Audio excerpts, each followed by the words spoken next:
Hello, Tansei and Nina. Welcome to APTN National News Weekend. I'm Daryl Stranger. The final report of the inquiry into missing and murdered Indigenous women and girls was released 4 years ago this month. The federal government provided an update on its progress meeting the report's 231 calls to justice. APTN's Fraser Needham has more. On Monday morning in Ottawa, Crown Indigenous Relations Minister Mark Miller said he understands the frustration out there that the government is not moving fast enough on the calls to justice. He said they have made some important strides in recent months on putting in place accountability measures. What we heard last year from advocates precisely was, to answer that accountability portion, because without accountability, it's very hard to trust the federal government, particularly in an area where the trust is very thin in the first place. It's why we had this federal, provincial, and territorial roundtable in January, and at the end of which I appointed Jennifer Moore-Rattray to move on that accountability portion, which is putting in place an ombudsperson. There's still no definitive timeline for when an ombudsperson will be in place, but Miller said he expects a report from Moore-Rattray in the next few months. I'm looking for a more comprehensive report from her in the late fall. I didn't want to put conditions or a timeline on her myself. This is, I think, a timeline that she herself put forward to me, and then we'll look at that and look at the process that we need to do to really firm up the ombudsperson role. Meanwhile, across the river in Gatineau Monday morning, the Trudeau government announced $1.2 million in funding to help the Native Women's Association of Canada with its programming. This funding means more training, the development of customized strategic plans, and capacity building for member organizations in all provinces, in all territories, to address violence. NWAC will be able to provide more educational supports while enhancing empowerment supports for at-risk populations and survivors of human trafficking. NWAC CEO Lynn Grew said the new money will help the organization continue its grassroots work. The capacity building funding from WAGE Canada being announced today helps us to sustain the work, the heart of the work of NWAC, which is our communities. We will now have more staff and more liaisons to help our PTMAs, our member associations, with training in areas of proposal writing, finance, communications, and generally to help keep our communities safer. Fraser Needham, APTN National News, Ottawa. When RCMP in BC announced recently that they uncovered the remains of a missing woman in northern BC associated with the infamous Highway of Tears, other families began to wonder if they would ever know what happened to their loved ones. APTN's Tina House has this story. Highway 16 is known as the Highway of Tears. It runs from Prince George, BC to Prince Rupert, BC, and is described as a long and lonely stretch of highway, a vast area surrounded by trees and wilderness, and an area that holds many secrets. Over the years, dozens of people have gone missing or been found murdered along that infamous highway. Many families are still seeking answers, but for the Scott family, they finally have closure. Recently, the RCMP announced they discovered the remains of 20-year-old Madison Scott. She was found just one day after the 12-year anniversary of when she disappeared. Her remains were found on a rural property, 18 kilometers away from where she was last seen. It was here at Hogsback Lake that Madison was attending a party on May the 28th with a friend. Her friend was supposed to camp with her that night, but left Madison alone in the tent and went home after the friend injured herself. The next day, Madison's truck and tent were found, but Madison was gone. The news of Madison's discovery has re-triggered years of trauma for many other families still looking for their loved ones, including Gladys Raddick, whose own niece, Tamara Chipman, has been missing from the Highway of Tears for almost 19 years. Raddick, along with Bernie Williams, have walked across Canada 7 times, raising awareness. When I heard the news, I was kind of devastated, and I was also elated for the family. You know, we walked and we prayed really hard for Madison Scott.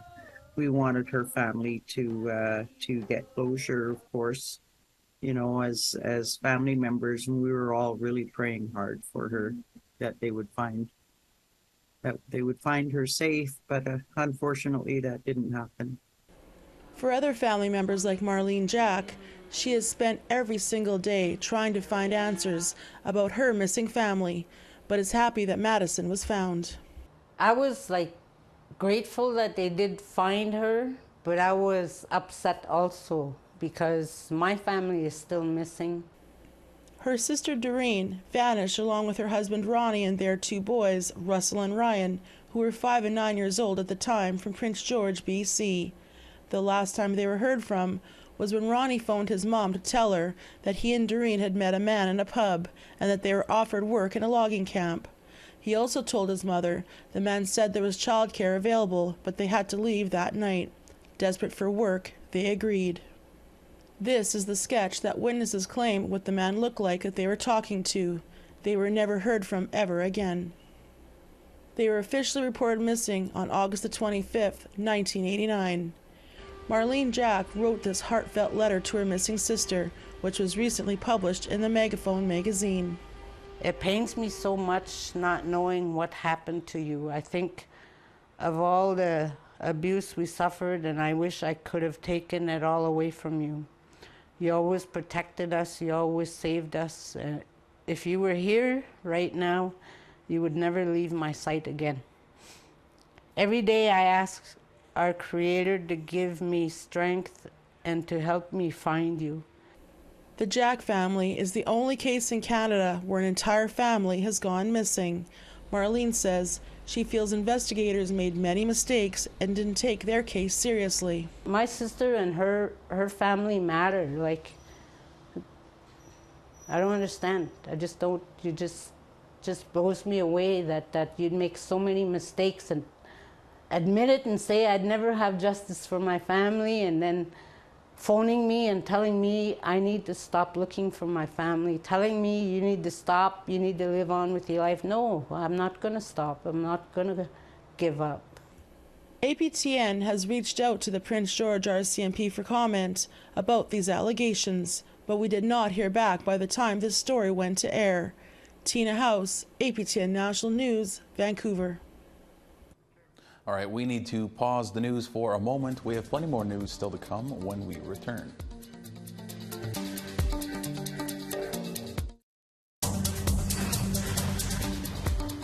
Welcome back to APTN National News Weekend. A city in northwestern Quebec is facing a rising homeless population, one that's mostly Indigenous. The Native Friendship Center of Val-d'Or wants to help find solutions, but says some attitudes towards Indigenous people need to change. Amelia Fournier has more. Victor Tusky is trying to get his life together. With the help of intervention workers at the Val-d'Or Friendship Center, he's been sober for about a month. I'm just a person that struggled. I'm still struggling, but I try to make it positive. He was a police officer before his alcoholism took hold of his life. And I had an apartment, I had everything. Just like that, I lost it. I went through a tough time, so that's why I ended up in the streets there. An Algonquin man from Rapid Lake, Tusky has lived on and off the streets of Val-d'Or for the past 5 years. He says he's experienced racism throughout his life there. 15 years ago, Tusky says he was attacked unprovoked by a group of 30 or so white men. From head to toe, every one of them kicked me. And I was kind of surprised I was still alive. I was in bed for 10 days after that. While Tusky says that today, violence against Indigenous people has diminished, he says many non-Indigenous Val-d'Orians still have negative attitudes towards Indigenous people. They put everybody in the same boat, you know. That's why I think their mentality, you know.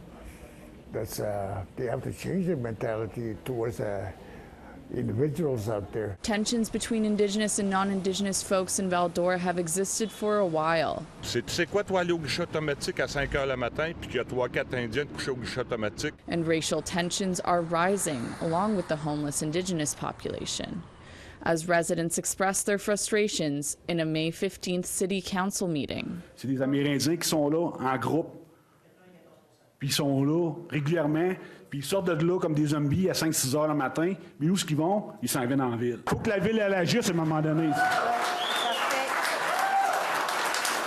Even the region's provincial representative had something to say at the heated city council meeting. Quand on dit des mesures sérieuses, c'est de la répression. Ça veut dire c'est de trouver moyen d'enfermer. Et comme on l'a dit, le fameux noyau de 25-30 individus qui font la crainte. Joanne Lacasse manages the Native Friendship Center's services for homeless people. Often the solution for the population, also the business people from the downtown area, their solution is not in my backyard. So the reflex is to chase away the persons that are in homeless situations, but they're not going away. She says homeless people have a lot of access to resources in Val-d'Or, but we feel that there is a contribution that needs to be made not only by our key partners but also by the population. The social tensions are real, and in certain cases our homeless people feel that tension. They are victims of racism. Edith Cloutier, the Friendship Center's director, says that most Indigenous people in Val-d'Or are not homeless, and many of those who are have lived in the city for generations. Quand on entend les gens avec des propos de dire ben on devrait retourner les personnes itinérantes dans leur communauté, ben leur chez eux c'est la ville, c'est pas la communauté. Cloutier has been working for decades to improve relations between the Indigenous and non-Indigenous community, particularly after a 2015 Radio-Canada investigation brought to light abuse allegations from Indigenous women against Val-d'Or police officers. Ça a été un travail très délicat, très sensible, mais on a réussi au fil des années à trouver, à renouveler, si on veut, ce dialogue-là, cet espace pour marcher ensemble vers la guérison et la réconciliation. Val-d'Or gets its police from the Sûreté du Québec, or SQ, the provincial police force. In order to make the community feel safer with the rising rates of homelessness, Val-d'Or's mayor requested more SQ officers at the May 15th council meeting. And Lacasse says the Native Friendship Center supports the mayor's request. Ça va faire partie de la solution, évidemment, pour atténuer un petit peu les craintes de la population. Lacasse says the other parts of the solution include building housing for people experiencing homelessness, something the Native Friendship Center is planning to do in the next year, and ensuring people like Victor can get the help they need to heal. It makes me feel good about myself to be able to have hopes and dreams, you know. So that's one thing that's is making me feel good about myself, to be responsible that day by day. Emilia Fournier, APTN National News, Val-d'Or, Quebec. A grassroots community outreach group is trying to bring positivity and hope to a downtown Winnipeg park that many describe as an unsafe and unstable environment. Located right next to APTN World Headquarters, the area known as Air Canada Window Park has become notorious for drug and alcohol use and often violent incidents. But as Dennis Ward reports, others say the park provides them with a sense of community and even a home.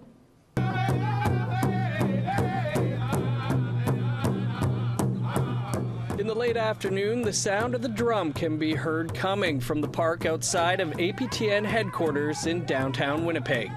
The drum circle is the idea of Matthew Davidson, who says the reaction so far has been heartwarming. It's beautiful to see that the simplest thing as just a drumming performance and how much positivity that can bring. But Davidson, who is the co-founder of the Spirit Horse Initiative, has bigger plans to address the concerns with this corner of the city, known as Air Canada Window Park, using an action therapy model.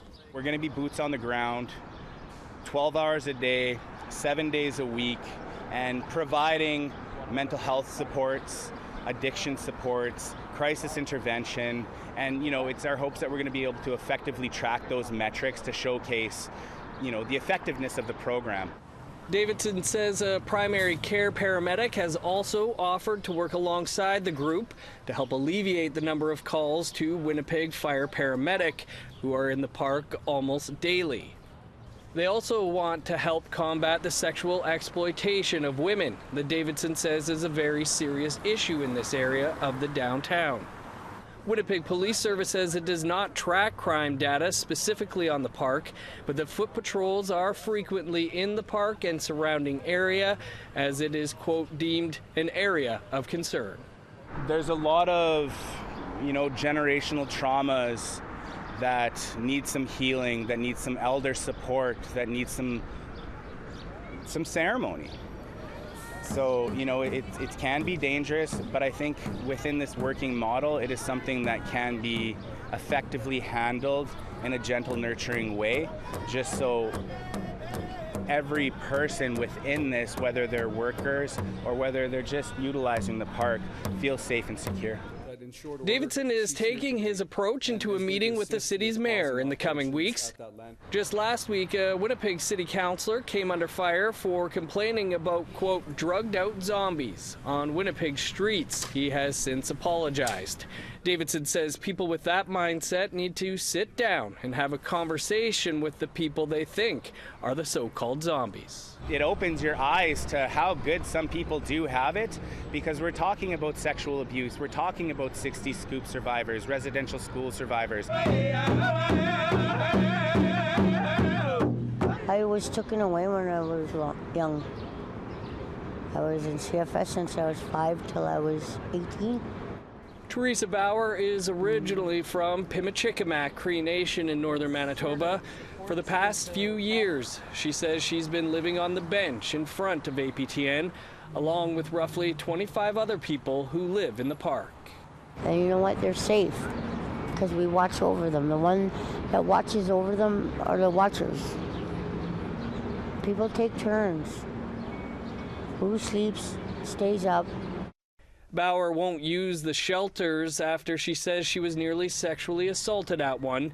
The park, she says, gives her a sense of belonging, and she rarely feels concerned for her safety. There's no ever hard drugs here. They don't allow ish here. They don't allow down. The things that are killing people, they don't sell that here. We don't allow that here. A $2.5 million makeover of this park is set to begin this summer. Bauer doesn't know where she will go when that gets underway. Air Canada Window Park is a microcosm of what's happening in communities across the country. A place for people who often have nowhere else to go, like Norville Tate. Community. Everybody here is like community, like no one has to go to no Salvation Army, no one has to go to no hostel and stuff like that. Everybody here, everybody treats everybody like family. Winnipeg's Downtown Business Improvement Zone says on June 12th, the design firm in charge of the revamp will be sharing updates on the park's future. Davidson says people must be at the heart of the plan. We got to keep it beautiful and vibrant. We can't push people away. It's not effective. It's not humane. It's something that we just have to be able to work with one another to be able to make sure that everyone's safe, secure, supported, loved. A fence is expected to go up around this park sometime in August when construction is expected to begin. But some in the park warn that fence will come down the same day it goes up. Dennis Ward, APTN National News, Winnipeg. All right, it's that time to step aside for a moment one final time. Still a couple more stories to go, so make sure you stick around.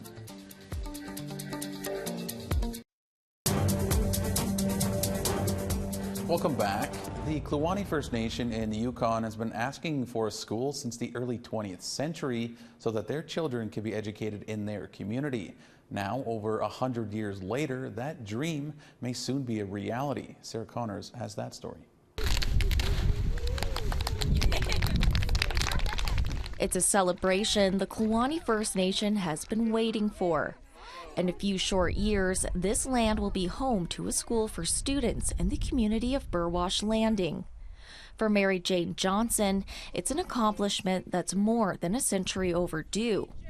That's because the community of 70 people first petitioned for a school back in the early 1900s. My grandfather, Grandpa Moose, was one of the people that signed the petition in 1917. So from my grandfather, my mother, my time, my children, my grandchildren, that's how long it took to get a school here. 5 generations.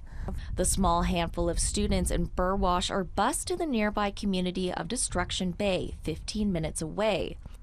But with the school's limited resources and programming, many families have since left the area so their children can attend high school in other communities.